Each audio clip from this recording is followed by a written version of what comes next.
ओम शांति। चलिए, सबसे पहले नए साल की 1 तारीख की सबको बधाई। Happy new year. आज के दिन भगवान ने हमें इतना अच्छा गिफ्ट दिया है। चलिए, हम सब सुनते हैं। बाबा ने हमें बोला कि मैं तुम सब पर रहम करने वाला हूँ। तभी तो हमें रहम दिल कहते हैं ना। और बेरहमी करने वाला कौन है, इसको बाबा ने समझाया। फिर बाबा कह रहे कि रावण की तुम वर्ष वर्ष एफिजी क्यों जलाते हो। इसको बाबा ने बोला कि वो तुम्हारी इंसल्ट करता है, बैर लेने के लिए तुम जलाते हो। फिर है युद्ध में सभी तरह के पोस्ट होते हैं ना, कोई कमांडर, कोई जनरल, कोई लेफ्टिनेंट, घुड़सवार, हाथी सवार, पैदे।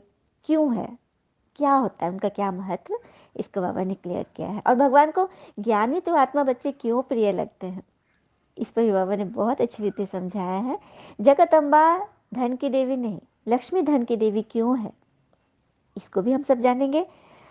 फिर बोर्ड, बाबा कहते बोर्ड लिख दो कि परमात्मा से 21 जन्मों के लिए हेल्थ वेल्थ हैप्पीनेस मिलते हैं, उसका क्या राज है, हम सब बैठ समझेंगे। फिर बाबा कह रहे हैं कि बच्चों को हिम्मत चाहिए। समझाने वालों में हिम्मत चाहिए। और ये नहीं समझना है कि मैं समझा रहा हूँ, माया शिव बाबा मेरे द्वारा समझा रहे हैं। इसको बाबा ने बहुत अच्छी रीति क्लियर किया। फिर कई जो नवाब होकर चलते हैं ना, ज्ञान में है लेकिन बड़ा नवाबी से चलते हैं, हाँ मुरली सुन लेंगे, कर लेंगे, तो उस पर बाबा बहुत अच्छी रीति समझाने दिए हैं कि क्या होगा आगे। ये सेंटर्स को बाबा ने आज दुकानें नाम दिया है, और अपने को बाबा ने बोला सेठ हूँ मैं, इसको भी हम समझेंगे। और गरीबी में ही दान लेते हैं, साहूकार थोड़ी ना लेंगे। और रोना नहीं है, रोने से अपशकुन होता है, इसको बहुत अच्छी रीति सूक्ष्मता से बाबा ने समझाई है। चलिए, हम सभी विस्तार में बाबा की वाणी सुनते हैं। बाबा ने कहा, मीठे बच्चे, तुम्हें सदा सर्विस के ख्यालातों में रहना है, ज्ञानी तो आत्मा बनना है, समय व्यर्थ नहीं गंवाना है। तो क्या करना है हमें, सर्विस के ख्यालातों में हमेशा सेवा की पॉइंट चलते रहे मन में, खुद की और सभी की। ज्ञानी आत्मा जो खुद पढ़ते हैं, औरों को भी पढ़ाते हैं, नशे में रहते हैं, वे अपना समय व्यर्थ नहीं गंवाते। क्योंकि समय पर कहते हैं ना कि हम यदि फालतू ज़्यादा बोल बोल कर एकदम समय अपना वेस्ट कर रहे हैं, या तो फ़ोन में है या किसी को जास्ती समझा रहे हैं, ज़बरदस्ती वो तो राय दे रहे हैं, तो उस पर है ना कि अपना मुंह तभी खोले जब आप जो कहने जा रहे हो वो आपके मौन से सुंदर हो, तभी आप बोले। तो हमारा समय कभी वेस्ट नहीं जाएगा। प्रश्न है, जो ज्ञानवान बच्चे हैं उनकी निशानी क्या होगी, ज्ञानवान बच्चे की निशानी क्या होगी। बाबा कहते वे सदा सर्विस पर जुटे रहेंगे। अविनाशी ज्ञान रत्नों का दान करने से उन्हें बड़ी खुशी मिलेगी। सच बात है, जब मन थोड़ा सा थक गया या काम से, जैसे किसी को ज्ञान सुनाने बैठो ना, तो देखो कैसे कहाँ से एनर्जी आ जाती है। पिता भी उससे राजी रहते हैं, खुश रहते हैं। वह कब वाहियात खान पान आदि ख्यालातों में समय नहीं गवाएंगे कि ये खाते वो खाते ये करते, नहीं। भोग भी बनाने जाते हैं ना, तो पहले से नहीं सोचे होते कि ये करना है, बस पहुंचे किचन में, बाबा क्या बनाऊं। अब फिर देखो बाबा की जो टचिंग आते जाते हैं ना, ये करो वो करो, बाबा मीठा को समझ में नहीं आ रहा क्या बनाऊं, बाबा है ना, मतलब बिल्कुल एनर्जी वेस्ट नहीं करते किसी भी चीज़ में। और उनको कभी रोना नहीं आ सकता, उन्हें कभी अहंकार नहीं आएगा कि फलाने में को हमने ज्ञान दिया, हमेशा कहेंगे बाबा ने दिया। बाबा को याद करो, शिव बाबा याद है ना। आज की मुरली का गीत भी है, दुखियों पर रहम करो, दुखियों पर रहम करो मात पिता हमारे। तो ये भक्ति का गीत है, इसको हम बढ़िया से पूरा सुनेंगे एक नए वीडियो में। ओम शांति। बाबा कह रहे हैं कि यहाँ तो तुम बच्चे भी जानते हो कि भगवान जो हम पे पहले रहम किए थे, हाँ, और अभी पहले भी किए थे और अभी भी हमारे माता पिता बनकर इस संगम पर हम पर रहम कर रहे हैं। मतलब 5000 वर्ष पहले भगवान आए थे, हम पर रहम किए थे, इसलिए तो उनको याद करते हैं, और अभी फिर बाबा करने आ गए हैं। फिर बाबा कहते हैं कि रहम करने वाला कौन और बेरहमी करने वाला कौन। तो बाबा ने ही रहम किया भारत पर, अर्थात भारत को हीरे जैसे बनाया। वह श्रेष्ठाचारी दैवी स्वराज्य दिया जो कि अभी अभी साकार में मिल रहा है तुमको। समझते हो ना कि ये लक्ष्मी नारायण को राजभाग किसने दिया। तो ये तुम बच्चे समझते हो कि लक्ष्मी नारायण जो इतने धनवान थे, इनको राजभाग किसने दिया। ये बात सच है कि जितने भी देवी देवता की मूर्तियां बनती है वो छोटे से मंदिर या छोटी जगह पे बन जाती है, लेकिन लक्ष्मी नारायण की मूर्ति अगर बनेगी तो वो कोई धनाढ़ सेठ लोग ही बनाते हैं, बड़ा सुंदर शीशे का उसमें कारीगरी होगी। ये हाँ इक्का दुक्का कहीं हो सकता है, लेकिन जास्ती करके लक्ष्मी नारायण के मंदिर धनवान लोग ही बनाते हैं और बड़े बनाते हैं, सुंदर बनाते हैं। तो समझ में इससे भी हम लोग समझ में आ रहा है कि लक्ष्मी नारायण स्वर्ग के महाराजा थे, तो उनका छोटा मोटा मंदिर तो बनेगा नहीं ना, तो बड़ा मंदिर था। देवताओं ने परमात्मा शिव से ही वर्षा लिया, जो कि दुनिया नहीं जानती। मतलब इन्होंने जो महाराजा महारानी बने स्वर्ग के, परमात्मा शिव से ही वर्षा लिए थे और इसी संगम पे लिए थे। और रावण ही है बेरहमी करने वाला, जिसकी एफिजी तुम वर्ष वर्ष जलाते हो। अच्छा ये कैसा रावण है कि हर वर्ष हम एफिजी जलाते हैं, पुतला जलाते हैं, लेकिन वो जलता ही नहीं, मरता ही नहीं। क्यों जलाते पता है? क्योंकि वो हमें दुख देता है, तंग करता है, नीति उसकी ठीक नहीं है। तभी तो उनसे बैर लेने के लिए, इंसल्ट करने के लिए हम उनकी एफिजी जलाते हैं। जैसे कि वर्तमान में किसी मिनिस्टर की नीति, राजनीति हमको पसंद नहीं आ रही जनता को, तो हम उसका पुतला जलाते हैं ना बीच चौराहे पर, सड़क पर। तो वही चीज़ है, रावण के विरोध प्रदर्शन करते हैं हम लोग कि हमें तुम्हारी नीति पसंद नहीं, उस पर चल के हमारा तो बेड़ा गर्क हुआ है। फिर बाबा बता रहे कि अखबार में भी डालते थे कि क्राइस्ट से 3000 वर्ष पहले स्वर्ग था। तो ये भी समझ में आ रहा है, बाबा बोलते हैं ना 2500 वर्ष पहले स्वर्ग था, वही है 2500 3000, मतलब उसी के लगभग आसपास के। तो सबसे पहले देवी देवता थे सतयुग में, फिर इस्लामी आए, द्वापर से बौद्धि आए। हाँ, बाबा ने बच्चों को सारा हिसाब किताब बता के रखा है।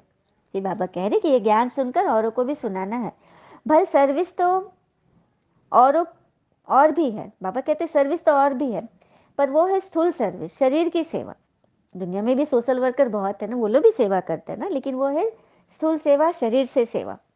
जैसे युद्ध में कोई कमांडर, कोई जनरल, हाथी, घुड़सवार, प्यादे आदि होते हैं ना, उनका खान पान बनाने वाला भी तो होता है। वहाँ युद्ध में कोई जाते हैं, कितना कितना दिन युद्ध में रहना पड़ता है बॉर्डर पे, तो खान पान भी तो चाहिए ना।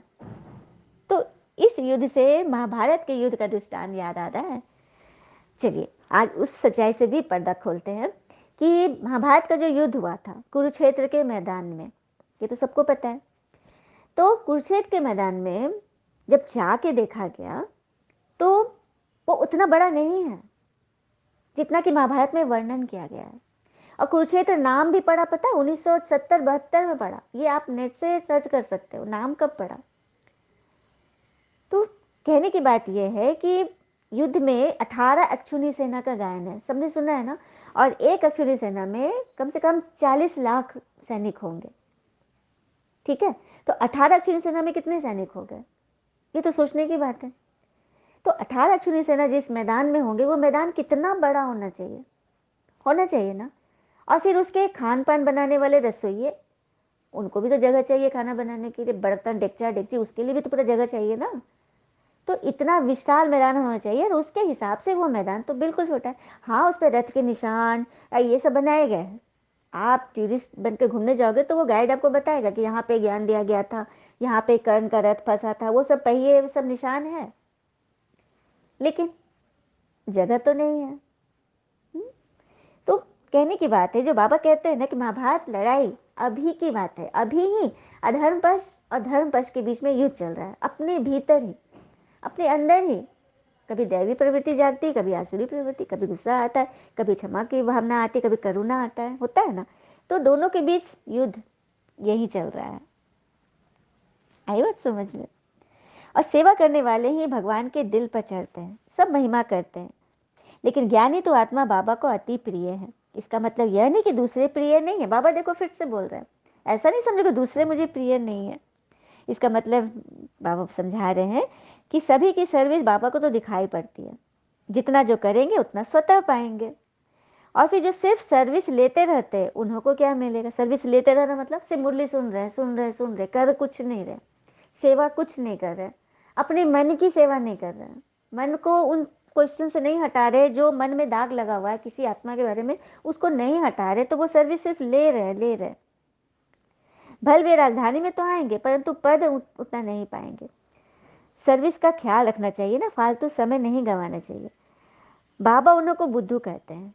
बच्चों में तो हड्डी धारना चाहिए, हड्डी धारना अर्थात एकदम हड्डी हड्डी तक जैसे कोई बीमारी हो, हड्डी हड्डी तक रक्त भी पहुंच जाती है ना, उसी तरह से ये नशा, ये ज्ञान का नशा हमारे अंदर अंदर होना चाहिए।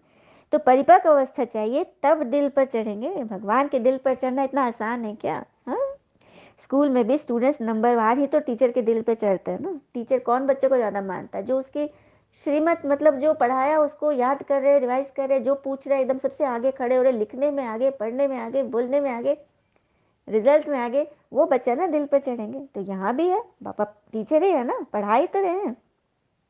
फिर बाबा कह रहे कि जगत अम्बा को धन की देवी नहीं कहते, लक्ष्मी जी को कहेंगे, क्योंकि 5 जन्म में नॉलेज पाई जगत अम्बा ने, तब लक्ष्मी बनी। चलिए इसको भी क्लियर करते हैं कि जगत अम्बा धन की देवी, क्योंकि अभी वो पढ़ाई पढ़ रही है, जगत की माँ बन रही है, शुभ भावना रख रही है, लेकिन धन की देवी बनेगी वो सत्युग में।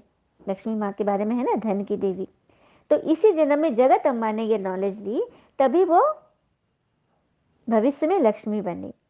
और लक्ष्मी जी कैसे 84 जन्म लेती है, कहाँ कहाँ, ये समझाने की बात है। मैंने कैसे कैसे जन्म लेती है, कहाँ कहाँ, कैसे कैसे, ये समझने की बात है। तो दान देने में खुशी होती है ना, सर्विस पर लगना चाहिए, तब बाबा राजी होंगे। कि बाबा बोल रहे बोर्ड पर भी पूरा डिटेल लिख दो, 21 जन्मों के लिए परमात्मा शिव से हेल्थ वेल्थ हैप्पीनेस का वर्षा मिलता है। कोई दुकान होती है तो उस पर बोर्ड लगाते हो ना, बोर्ड लगाते हैं ना। कोई भी स्टोर होता है, तो जैसे कोई अपने पिताजी के नाम पे, कोई दादाजी के नाम पे, हाँ, कोई रघुनाथ स्टोर, कोई श्री राम स्टोर, कोई फलाना स्टोर, सब नाम लिखते हैं ना। परंतु फिर भी किसी की बुद्धि में नहीं बैठता कि अंदर जाके पूछे कि यहाँ का उद्देश्य क्या है। मतलब प्रजापिता ब्रह्मा कुमारी जो बोर्ड लगा होता है, ये कोई घर में भी यदि लगा दे तो उसको देख कर पूछना तो चाहिए किसी को कि यहाँ का क्या उद्देश्य, क्या है भाई, एकदम नया चीज पढ़ने को मिला, ऐसा बोर्ड तो कहीं देखे नहीं। हाँ, लेकिन नहीं, टाइम ही नहीं किसी के पास। फिर बाबा कह रहे हैं तुम बच्चों में समझाने की हिम्मत चाहिए। समझाने वाला में भी अगर कोई विकार होगा तो किसको तीर नहीं लगेगा। अगर किसको तीर लगता भी है तो वो शिव बाबा ही भाया समझाते हैं। अगर आप किसी को समझा रहे हो, किसी को तीर लग रहा है, तो ये मत समझना कि मैंने समझाया, शिव बाबा ने तीर लगाया, बाबा ने भाया समझाया, माइक के द्वारा समझाया। माइक अगर गुणगान करने लगे कि अरे वाह मेरा तो बड़ा अच्छा साउंड है, मैं बहुत ऊंचा बोलता हूँ, बहुत लोगों को सुनाता हूँ, तो ये उसकी महाभूल है, गलती है। बोलने वाला की तारीफ है, ये ज्ञान जिसका है उसकी तारीफ ही है। ऐसा ना समझे कि मैंने इनको बहुत अच्छा ज्ञान दिया, नहीं, मेरे ज्ञान से परिवर्तन आया, बिल्कुल नहीं, ये तो उल्टा अहंकार है। हाँ, और फिर बाबा ने, जिनको अपने दुखड़े में रोने की आदत है वो किसको भी ज्ञान दे नहीं सकते। वो किसी को सबसे पहले अपना ही प्रॉब्लम बताए, मेरे साथ ये, वो किसी को ज्ञान नहीं दे सकते। तो वह तो जैसे विधवा होगी ना, विधवा रोती है ना, अगर किसी और प्रति सेवा में रोए तो भी दुख तो दुख ही है। हाँ, अगर ईश्वर की याद में रोए तो वो माला के मोती बन जाएंगे। पर वो भी जास्ती नहीं, ऐसा नहीं कि एकदम टू मच में नहीं जाना है। हाँ, आंखें भीग गई काफी है, आवाज रुंध गया काफी, और फिर 1 सेकंड में फिर ठीक हो जाओ, है ना। तो अवस्था बड़ी मजबूत चाहिए। भल कोई प्रभावित होते भी हैं तो वो बाबा की ताकत से। आप योग करा रहे हो, ग्रुप में करा रहे हो, कहीं भी कुछ है, सुन रहे हो, देख रहे हो, आपको योग लग रहा है तो बाबा की ताकत है, भगवान ने कराया। अगर कुछ बिगड़ भी गया तो बिगड़ी को बनाने वाला तो बैठा है ना। हम्म अगर कुछ बिगड़ी हो गई, कर्म भोग आ गया, कोई हिसाब किताब बड़ा आ गया, रोग शोक आ गया, हाँ, तो बनाने वाला बैठा है ना, उनको देकर निश्चिंत हो जाओ। और समझो जैसे कि कहीं मेकअप कराने हम पार्लर में जाते हैं ना, शरीर में कोई दाग, पिगमेंटेशन हो गया, दाग हो गया, तो मुझसे क्रीम लेने जाते हैं। बार बार वो बोलता है कि हमारे पास आइए, आपकी क्लीनिंग होगी, ट्रीटमेंट चलेगा। किसी को हेयर फॉल की प्रॉब्लम है तो वो जाते हैं ना, बार बार दिखाते हैं।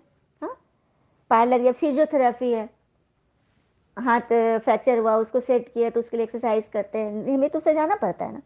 तो बस यही सोचना है कि शरीर में कोई दाग आ गया है, हम पार्लर जा रहे हैं और उसको साफ करके आ रहे हैं, है ना, सफाई हो जाएगी।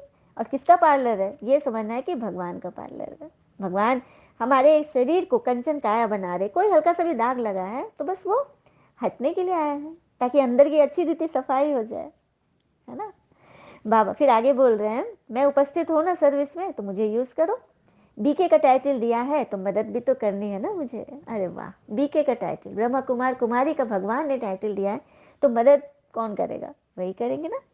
फिर बाबा आगे बोले, कोई कोई तो बड़े नवाब होकर चलते हैं, तो बाबा प्यार से समझाते कि इस कमाई में भी ग्रहचारी बैठती है, मतलब ब्राह्मण बच्चों में भी ग्रहचारी बैठती है। जैसे दशाएं बदलती हैं, कभी नक्षत्र की, जैसा स्वाति नक्षत्र, मतलब दशाएं बदलती है ना मौसम की, प्रकृति की, उसी तरह से तुम आत्मन ब्राह्मणों की भी दशाएं बदल जाएगी। कभी बृहस्पति की दशा रहेगी, कभी शुक्र, कभी मंगल, कभी राहु की भी दशा लग जाएगी। सच बात है। और जब राहु की लगेगी तो एकदम चकनाचूर हो जाएंगे।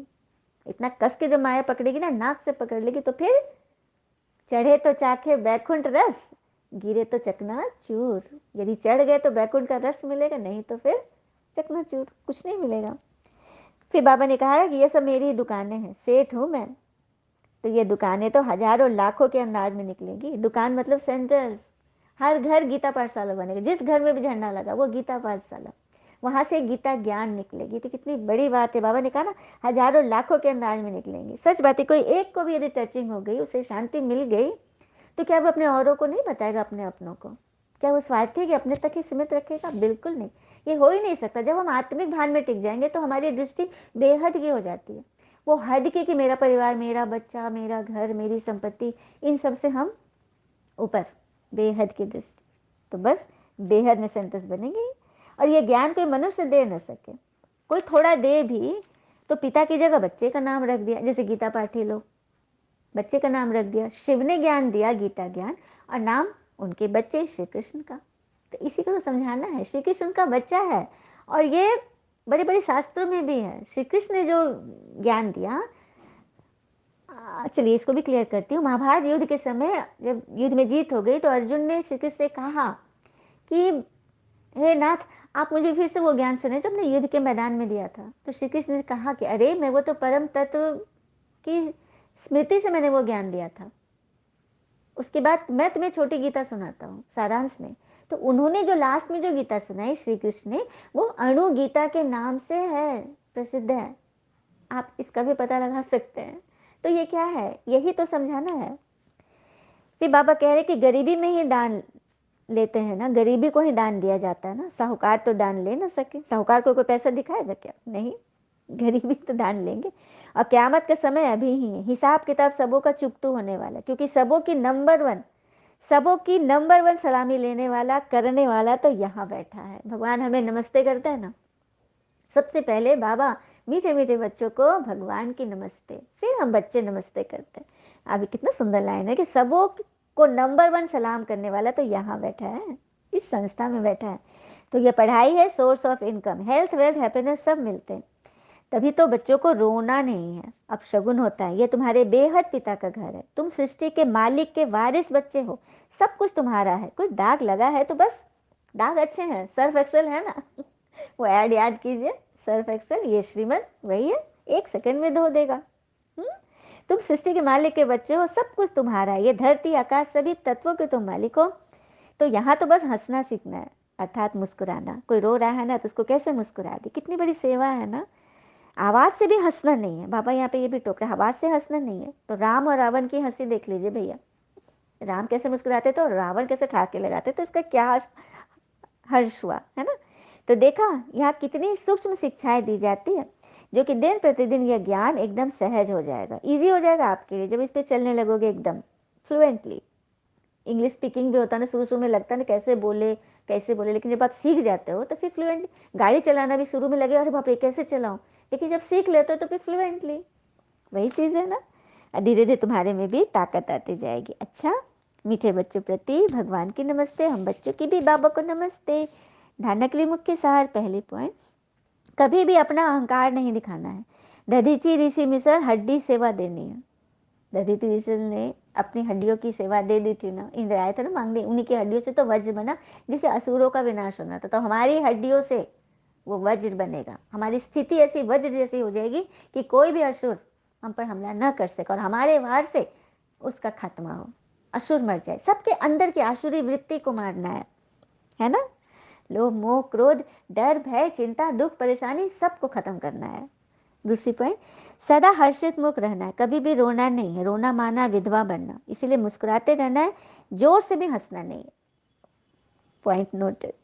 वरदान है, एक पिता में सारे संसार की अनुभूति करते हुए निरंतर एक पिता, एक की याद में रहने वाले सहज योगी बनो। एक बाबा में सारे संसार की अनुभूति करने वाले, निरंतर एक की याद में रहने वाले सहज योगी बनो। कैसे बनेंगे? सहज योग का अर्थ ही है एक को याद करना। सहज योग अर्थात इजी वे में एक की याद में रहना, भटकना नहीं। अच्छा, एक को याद करना। अच्छा, स्टूडेंट है, उनको एग्जाम में बताया जाए कि ये एक क्वेश्चन में 10 क्वेश्चन के आंसर है, इसको याद करो, या फिर अलग अलग 10 क्वेश्चन आंसर याद करो, क्या करेगा बच्चा? इजी कौन सा है? एक क्वेश्चन जिसमें सारे 10 के आंसर है, वही याद करेगा ना। तो बस एक में सभी का फल मिलेगा। तन मन धन सब तेरा, मेरा नहीं, ऐसे ट्रस्टी बन डबल लाइट रहने वाले ही सहज योगी हैं। सहज योगी बनने की सहज विधि है एक को याद करना, एक में सबका अनुभव करना। पिता ही संसार है तो याद सहज हो गई ना। आधा कल्प मेहनत की, अभी पिता मेहनत से छुड़ा रहे हैं। आधा कल्प मेहनत की ना द्वापर कलयुग में, तो अब मेहनत से छूटना है। लेकिन यदि फिर भी मेहनत करनी पड़े तो उसका कारण है आपकी अपनी कमजोरी। स्लोगन, महान आत्मा वह है जो पवित्रता रूपी धर्म को जीवन में धारण करता है। चलिए, आज विशेष अटेंशन दिया जा रहा है क्योंकि 1 जनवरी मास हम सबके अति प्रिय पिताश्री ब्रह्मा बाबा की संपन्नता और संपूर्णता का विशेष मास है। पूरा ही मास हम सब ब्रह्मा वत्स विशेष शिव बाबा के साथ साथ ब्रह्मा पिता के स्नेह में समाये रहते हैं। बाबा कहते हैं यह स्नेह में समाना भी समान बनना है। भक्तों ने स्नेह के समाने को कौन सी स्थिति दे दी? पूज्य की स्थिति। हाँ, आत्मा परमात्मा में समा जाती। तो आओ हम सभी पूरा ही मास इस लवलीन स्थिति में समाने का अनुभव करें। इसी लक्ष्य से रोज की मुरली के नीचे लव में लीन होने की विशेष पॉइंट बताई जा रही है।